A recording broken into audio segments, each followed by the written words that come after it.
so this will be the 8th part of my walkthrough, which will cover the first of 3 Iwo Jima missions. With its trench warfare and beach setting, it looks and feels pretty similar to the first mission set on Wake Island and the 5th mission set on Leyte Island. There's a lot of copying and pasting of the settings in this game. For this first part of the mission, you have to run across the beach here to get to the trenches. This part of the mission actually reminds me of the movie Saving Private Ryan, the Normandy invasion part that is. There is a trench gun by this dead soldier that you can pick up, but I ignore it.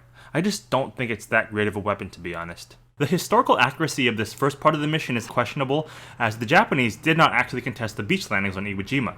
In this mission, they clearly are. The Japanese actually waited until the US Marines gathered on the beaches before opening fire. I wish the game portrayed that scenario, rather than this one, which looks kinda more like D-Day. I like taking these guys out from the side vantage point here. It's a lot safer and easier than taking them head on. Switching the Thompson for the Type 100 here, as I believe it is a superior weapon that's easier to get extra ammo for. The bar is a better weapon, but I'll keep that in my second gun slot as ammo for it is harder to come by. There's a big supply of trench guns on the crates here to the left if you're interested in that. Like I mentioned though, I think it's a pretty crappy weapon. Some historical facts: the Battle of Iwo Jima occurred in early 1945 and resulted in the US military taking Iwo Jima Island. It was some of the fiercest and bloodiest fighting of the Pacific War. It was actually the only battle for the US Marine Corps where the US casualties exceeded the Japanese casualties. 27 Americans were awarded the Medal of Honor for their heroics at Iwo Jima. This shaking can make it pretty hard to aim. It's pretty annoying, to be honest. This mission also brings back memories from the movie Letters from Iwo Jima. I thought it was a great movie told from the Japanese perspective, and it really did make me appreciate this battle. It really shows you how much both sides had to endure and how truly brutal the battle was. I also gained a lot of respect for Tadamichi Kurabayashi. He was the Japanese general at Iwo Jima. He was basically thrust into a battle he could not win, but he did the best with what he could. Sometimes these enemies hurl their guns really far when they die. It's kinda funny. Nice grenade area here. These guys are just lined up like dominoes.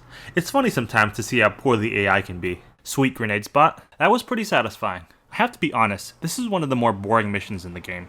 It's quite repetitive and there's a huge lack of variety in the setting. It's a pretty lazily designed mission. Not to mention, it's basically a copy and pasted version of the other trench missions. That guy looks like he pulled a little dance. Another good grenade spot with a lot of enemies.